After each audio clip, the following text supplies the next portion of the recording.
Hey everybody, welcome to Local Business Hacks Podcast. I'm your host, Carl Case, and I'm on a mission to help you. Every week, we're going to be talking to local business owners and experts to get their best tips, tricks, and hacks to grow your business. This show is designed to teach you, inspire you, and motivate you to take massive action and start to build your future-proof business. Whether you're just starting off or you're taking your existing business to the next level, this episode is for you. So let's get started. Good afternoon, local business hackers. Carl Case, Head of Business Development from Referrizer, joined today by a super special guest, Todd Hartley. Todd, thank you so much for joining. It was a pleasure seeing you last week and hearing you at Tony Robbins Business Mastery. Tell the world who you are and a little background on yourself.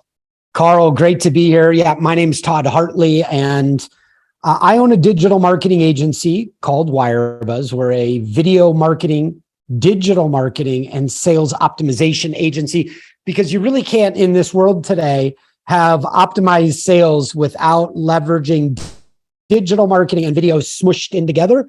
But it also means that salespeople need to know how to use video to convince and convert at freakish rates. And that's what we do at WireBuzz. And I just have a ton of fun helping people. Well, thank you. For those of you listening, I've implemented some of Todd's techniques over the last 7 days, and I can tell you the growth is unquantifiable. So definitely excited for what we're going to learn here in the next few minutes. Todd, obviously you don't just become an overnight sensation of being a CEO of one of the largest digital agencies here domestically. Tell me a little bit about your story and maybe some tips and tricks that you've learned along the way. Well, I'm a product of trial and optimization. And along the way, we've discovered some things that help us sell at faster rates. On top of it, I started my career, I started as a fine dining waiter.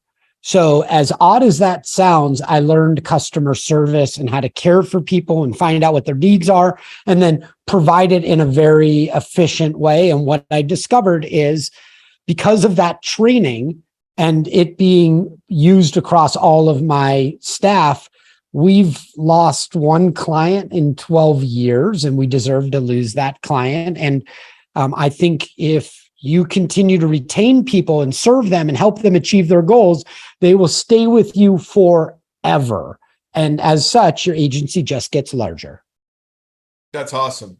For those of you that haven't gotten the fine dining or any dining experience, there's a lot of lessons that you're going to learn, but that's definitely a valuable one. Todd, our listeners are laser focused for the most part in the health and wellness space, franchisees and franchisors. I know that you have a ton of stories that you can share with us, but thinking about our demographics, what are some things that maybe specific stories, maybe it's fine dining or things that you've experienced as at WireBuzz that can resonate with our listeners as to, man, I wish I knew that info when I didn't know it. Yeah. So like for a franchise that's trying to sell for franchisees and grow, I'm actually working on a project right now like this. So I'll give you a little bit of insight. When anybody makes a deal or they're asked to make a decision, the hardest thing is being able, like, everything's great when the franchise has their salesperson in front of an investor or a client. Everything's great. Where the wheels on the bus comes off is when that call ends. And then that potential investor or franchisee has to go and have a conversation with their business partners. And before you know it, they can articulate like 10% of the business impact opportunity. And that's where a vast majority of deals are lost. So if you can organize the conversation, if you can give people assets and tools so they can retain more and convince other people, because another area where the deal is lost is when the person you convince, like, for example, if I'm trying to convince Carl has to get off the call, right? And then Carl has to walk on down the hall and convince other people. It could be a spouse or a business partner or multiple people. What's my point? If there is a way to organize the knowledge transfer from your team's big, massive brains right into your prospect's brain, and they understand with the same level of clarity, excitement, and transformational impact, people will buy from you at freakish rates. So how do you do that? Well, if you're selling franchise opportunities, then you're going to want to create a customer journey page that's just for this franchise opportunity, where it's a one central location. It needs to be simple so people can digest it and then explain it to other people. But what makes it even more simple is when you explain it in limited text, but you also create a video. And on that page, there's video, like an overview video that explains the opportunity, gets people fired up. Then below that, maybe halfway down the page, because the top is all awareness, that's the awareness stage. And that's where your overview video goes. But somewhere in the consideration stage, you should have a video of somebody who said yes and purchased a franchise. And then you know what happened? Their revenue went through the roof and they started employing people. And now they're on their fifth franchise. Boom. Like, that's a story that needs to be told. And it needs to be told with the right level of energy, excitement, and transformational impact. Because when I go to tell Carl that this is what we provide at our, let's say, restaurants that do really well in the area where you're looking, Carl says, that's great, Todd. I'm excited, but I still have to go talk to my business partner. And the people that sell the most deals, what they say is, hey, no problem, Carl. Let me send you this video that walks your partner through the whole opportunity. And now your partner pushes the play button, the easy button, and the knowledge gets into their head and the excitement and certainty. And before you know it, Carl and his team buy 10. Like, that's the way the game is played. And it works across every industry because it's not about industry. It's about the individual on the other side who is seeking clarity. You see, people are drawn to clarity and away from confusion. And if whatever you're selling is creating confusion, any type of confusion, people bail. If they're confused, you lose. So your job, and I wish I knew this when I got started, is to provide massive freaking clarity anytime I'm trying to bring somebody along the journey where the journey ends with yes. Thank you. I'm sitting here with a smirk on my face just because I have implemented this, like I said, very recently, and the results were insane, unquantifiable. I'm thinking about when I was a teen playing the game telephone in school and how, Yes. you know, you're the person starting, and whether there's 3 people in the telephone group or 30 people, the person at the end got the most misconstrued message from the person that started. And it's really the same in business. When I'm the best at selling this and I hand it to someone that's the best at doing it, but not the best at selling it, how's it going to trickle down as an effect? Right. And that's the entire game. And the people that win more often, that close more deals, that generate freakish revenue are the ones that understand how to manage the game of telephone in this world, because it's an essential part to closing more deals than ever. And really, when you confuse people and they leak out of the process, a lot of people think of that as like, oh, well, that's just a fixed number. But, we lose 20% in confusion. But the truth is, that's 20% of deals. That's not even 20% of revenue. The revenue could be even more than that. And so we have to get really comfortable at understanding where the leaks are in our process and then plug those leaks by injecting clarity. And often it's with a video. yeah, and something that I always train my team on is have the answers to your questions be yes. Anytime that you should know your buyer persona well enough and who they are and what troubles they're having and how you're solving their problem, to where if your video is consistently reminding them that you're really the man when it comes to this and your organization is going to fix and plug their holes, they can't say no. Right. It's also incredibly powerful when you've already warmed up your prospect with a series of yeses, right? Like, the last thing you want to do is have them go through 7 no's before you ask them the one question about, are you ready for the deal? Right. So, I mean, that is part of it. I also think that there's a vetting process. Are you familiar with that term, Carl? Like, We're evaluating, right? We're investigating. There's a vetting process that we do whenever we're about to hire somebody. We look at their website, and then we look back at what they said in the meeting and in the notes. And if there's a disconnect between these two things, it makes people that you're trying to sell to think that you're not ready for prime time because they get confused. So having the website match what your salespeople say is vital. But in most cases, the marketing assets are created by marketers that don't go out on the field and sell. And the salespeople have already optimized the path to yes, but the marketers haven't. So often the website is several generations behind the way that the sales team out in the field, which is getting all of the elbows and taking all of the brunt of it, but they're learning so fast. The salespeople learn so much faster because they may meet with 10 people in a day. And the only time the marketing team ever meets with anybody is when they have to sit in a booth at a trade show for like 3 days. And that's all the marketing experience, all the sales experience the marketing team often gets. Yeah, I'm laughing because I've experienced that firsthand. Yeah. Luckily, we've changed that in our company culture, and marketing is consistently a part of sales goals and meetings, because if not, it's definitely a disconnect there.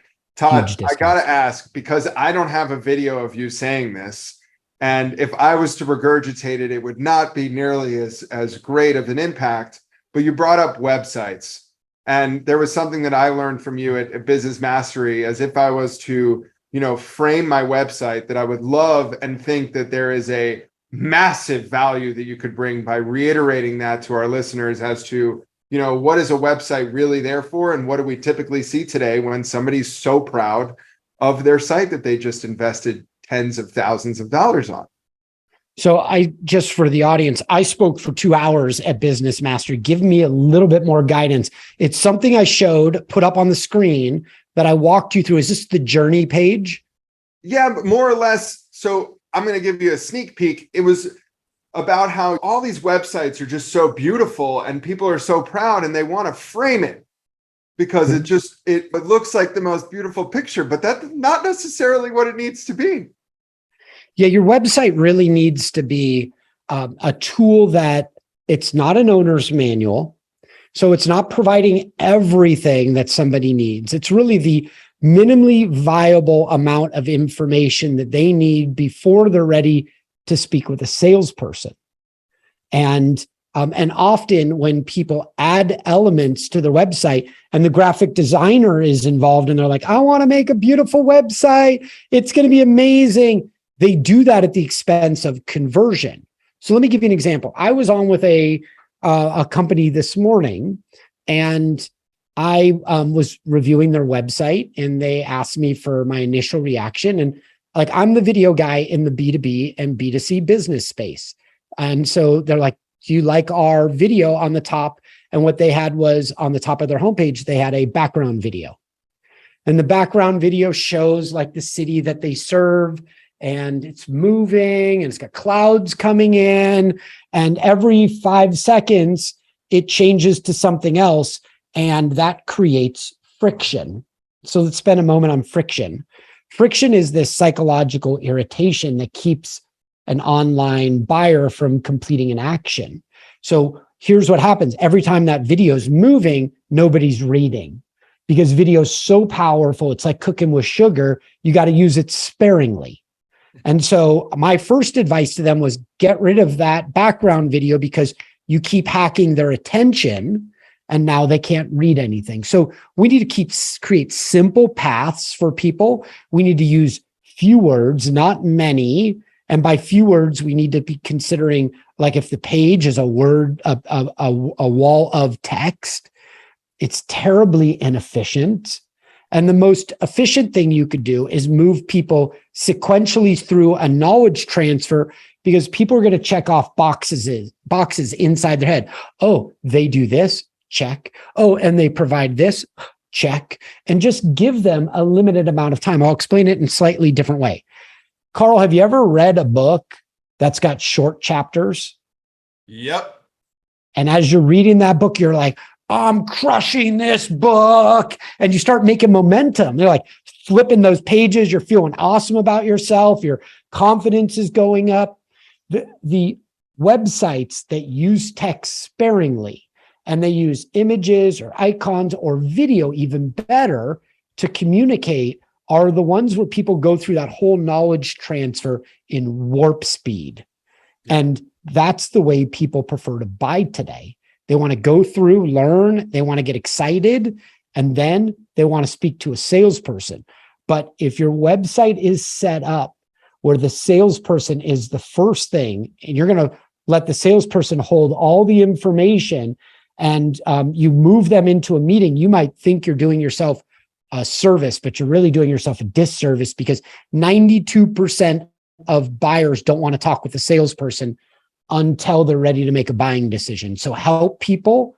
And the easiest way is to create a page for each of the different types of buyers that you're selling to. So there's different arguments that you have to make for that, for the right person to go through it.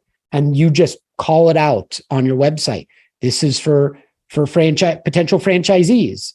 This is for companies that do this, this, and that. And then people will click on it and they'll self-select and go through the information that's most relevant to them. Love it. Amazing advice. Thank you, Todd. So before we wrap up, I want to ask a personal story that you have that you can share that is consistently reminded in your day-to-day, like, just something that comes to mind. All right. So this is I think about this often. Okay. Since I was about 12, I always pictured myself stepping onto the largest stage in the world and helping people. I had a calling for this, like a drive in my head. It played on auto repeat, and I never told anybody except my wife. And throughout the years, I've been a speaker, but I hadn't reached what my vision was until right at the beginning of the pandemic, where I had gone for about 2 years of trying to get Tony Robbins to say yes about having me on his stage. And, but every time I got close to getting yes, I got rejected at the last moment, and I was absolutely crushed, destroyed, to the point where I'd come home and I could barely voice it to my wife that I got another no. And my wife said to me, let me get this straight. Did he say no, or did he say not yet? And I said, well, it felt like no to me. And she goes, no, dude, I didn't ask you what it felt like. Was it a no or a not yet? Because they're different. Carl, I said to her, yeah, I think you're right. I think it was a not yet. And she goes, great. You're still in the game. You realize you're still in the game? And I said, yeah, I'm still in the game. She goes, well, why are you walking around like you lost? You're still in the game. So I said, okay, so I'm in the game. I get it. And then she goes, are you at like the peak of where your information could be, or can you go up another level? And I said, well, I feel like I've got it at a really good point. She goes, can you go up another level?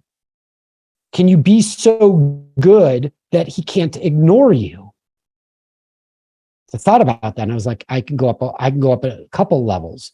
And she goes, great, get to work. You're still in the game. Don't quit before the miracle. And every time I got rejected, and I told my family, and I'm going to step onto his stage, and we all booked our trips, and then I got rejected again. Like every time I got rejected, then I got another opportunity, and my family booked their trips, and then I got rejected again, and we canceled our trips. Like it happens so often, but my wife just reminded me not to quit before the miracle. Now, let me bring this back home for everybody. The real question is, in your life, are you just going to allow your natural talent to be as high as you go? Or are you going to realize that natural talent, it can rise, but only so high? What goes higher than natural talent? Almost every single time, developed talent is unfreaking stoppable. And what's the difference? Commitment, repetition, your desire and willingness to be the best version of yourself. So if you're looking to get next level, put in the time. Who's worth it more than you? Like nobody, right? So invest in yourself, push yourself, add more value into this world than anybody else.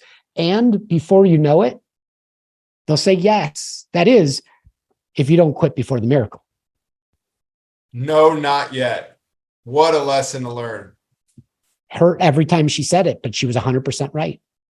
Then at the beginning of the pandemic, Tony reached out and asked me if I could start training his businesses, 100 plus companies, how to sell remotely using the power of video, which is, besides being an agency owner, that's one of my passion areas. So I trained his companies, and then they saw me training the companies, and the company's revenue started, each of his 100 businesses, their revenue started going off through the roof.